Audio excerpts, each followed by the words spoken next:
Okay, so what happened is, it's not locked, but look, the chain doesn't want to really move at all.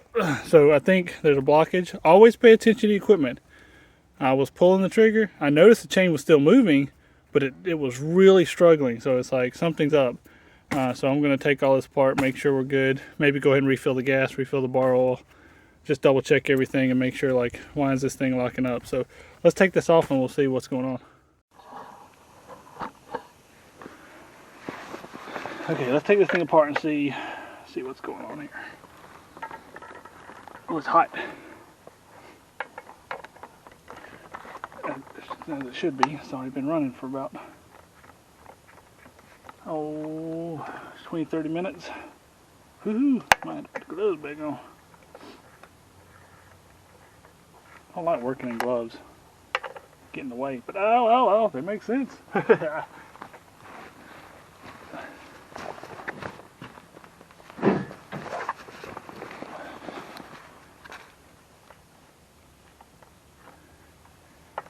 think this thing's just all full of sawdust.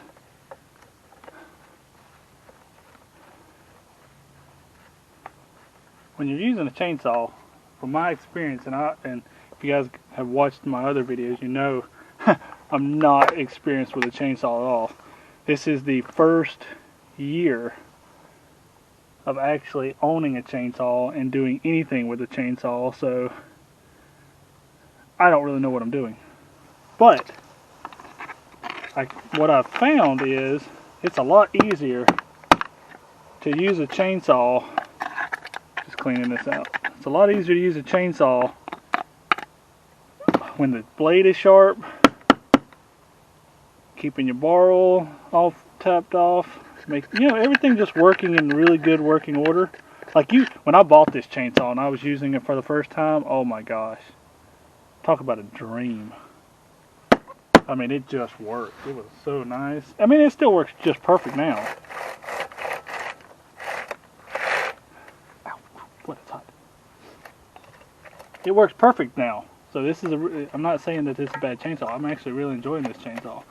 And I know people have brand, loyalties, but I don't really have a brand loyalty. I don't really care what kind of brand I use. I don't care if it's Husqvarna, Skil, Ryobi. I mean, I don't care. All I care about is, does the piece of equipment work? Do I have to constantly maintain it? So that's what I consider working. If I have to constantly maintain something, that really doesn't work for me. You know what I'm saying? Camera's kind of in the way. I want something that I don't have to work on all the time. Now, normal maintenance, like if you have to get in here and clean up something, make sure your bar's oiling up, that's not really maintenance. That's just using a chainsaw. So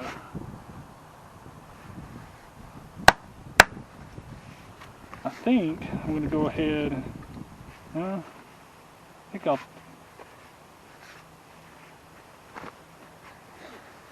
say I might flip the bar, but I don't think it's time for that yet.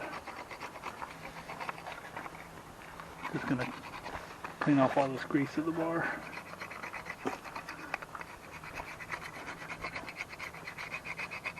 This is how the chainsaw keeps the chain oiled. We don't want any of this blocked.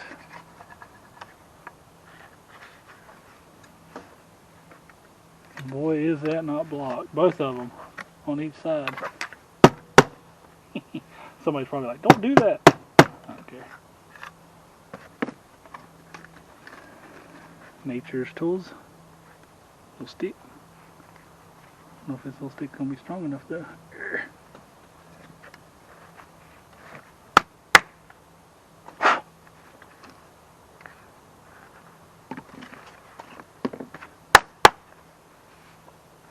Gotta be able to get that oil up in the bar. That's the problem.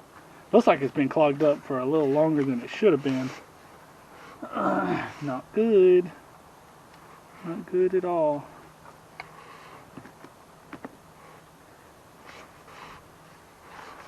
Don't break out my piggies.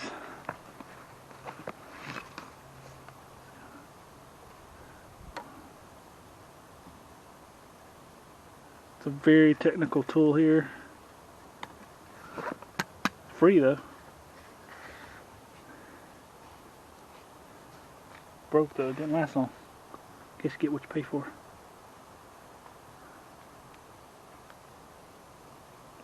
It ain't working.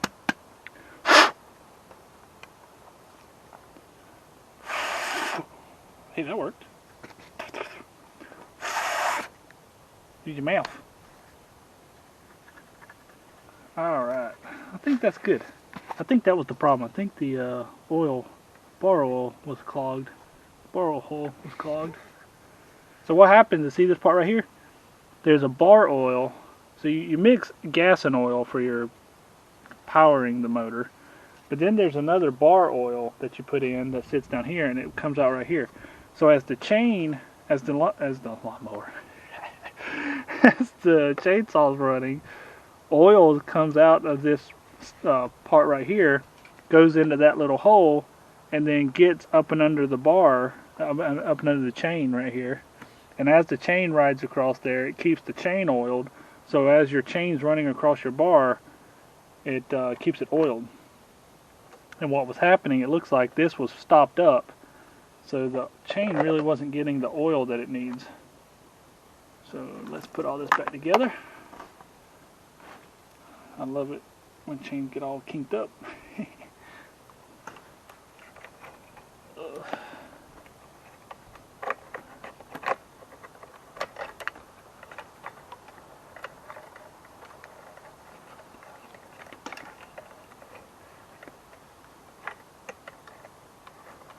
Bought this chainsaw. I like my Ryobi chainsaw, but I bought this chainsaw because as much as I love electric battery powered stuff, the problem is, and I think this is a problem in the industry as a whole with anything electric powered, it takes too long to charge. So with a chainsaw like this, I'm cutting down so many trees today, I can easily throw in another, whatever amount of gas, and boom, I'm right back to work. You can't beat that. You can't beat that at all. And you can't just sit around and wait for a battery charge when you're trying to get to work.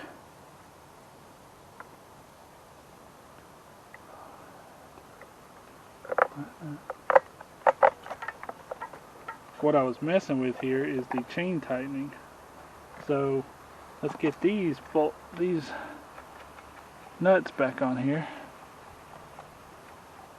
So what you want to do is you want to hand tighten these just so your bar is not moving. Once you get your bar not moving,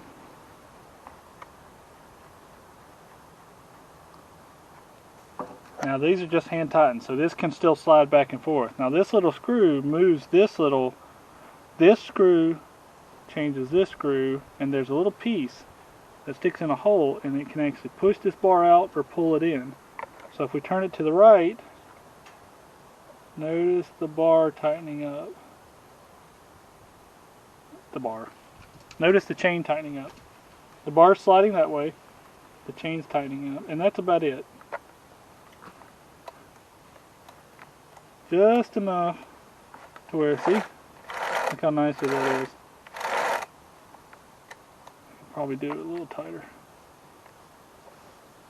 Just enough where it can't slide out. But it's still free moving. Good, free moving, won't pop out. Okay, then we just tighten these down. Now we're back in business. Now we go get back to work. People are doing all the work.